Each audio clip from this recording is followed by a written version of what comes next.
Kuwait में सबसे ज़्यादा खादिम के लोग हैं और जो इकामा ट्रांसफ़र करना चाहते हैं प्राइवेट सेक्टर में, कहीं भी कंपनी में, कहीं भी दुकान पर, कहीं भी छोटी कंपनी, मीडियम कंपनी, कहीं पर भी प्राइवेट सेक्टर में वर्क वीज़ा 18 में तब्दील करना चाहते हैं, ट्रांसफ़र करना चाहते हैं इकामा खादिम के लोग, तो उनके लिए एक बड़ी खुशखबरी आई है। Public authority of man power ने कहा है कि खादिम के लोग इकामा ट्रांसफ़र कर सकेंगे, लेकिन एक दो कानून तो बना दिए हैं, जिसमें कि पहला कानून तो ये है कि जो लोग कुवैत में आते हैं खादिम की वीज़ा पर, तो कम से कम 1 साल उस कुवैती के घर पे काम कर लेना चाहिए। जो 1 साल पूरा कर लेगा कुवैत में, चाहे उसके बाद में वो 2 साल तक करें फिर ट्रांसफ़र करें, या 3 साल तक करें फिर ट्रांसफ़र करें, लेकिन कम से कम 1 साल तक काम करना चाहिए। यानी कि नया खादिम की वीज़ा पे आया, 6 महीने के बाद ट्रांसफ़र करने की बोलेगा तो नहीं होगा।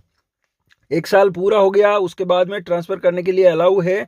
दूसरी बात, जो उसका स्पॉन्सर कफ़ील होता है, जिस कुवैती के यहाँ पर काम करने के लिए आया है, वो कुवैती अगर अलाउ करेगा ट्रांसफ़र के लिए, सिग्नेचर करेगा, तभी जाके ट्रांसफ़र होगा इकामा, नहीं तो वो कहीं भी 18 में प्राइवेट सेक्टर में ट्रांसफ़र नहीं होगा इकामा, कंपनी में ट्रांसफ़र नहीं होगा, उसी के पास करना पड़ेगा काम। दूसरी बात यह है कि जो कुवैत में पहले से हैं खादिम के, वो भी ट्रांसफ़र कर सकेंगे, लेकिन उनका कफ़ील अलाउ करना चाहिए। चाहे वो घरों से भागे हुए हैं या कुछ भी काम करते हैं बाहर, लेकिन उनका कफ़ील सिग्नेचर करेगा तो इकामा लग जाएगा, जहाँ पर भी काम करते हैं अभी खादिम के लोग।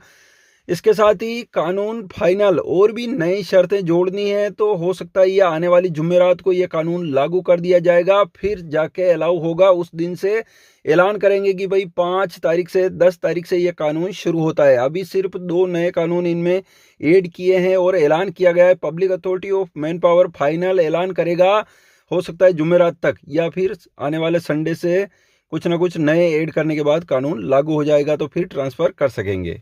चैनल सब्सक्राइब करें ताकि कोई भी नई इंपॉर्टेंट खबरें आई तो मिस ना हो।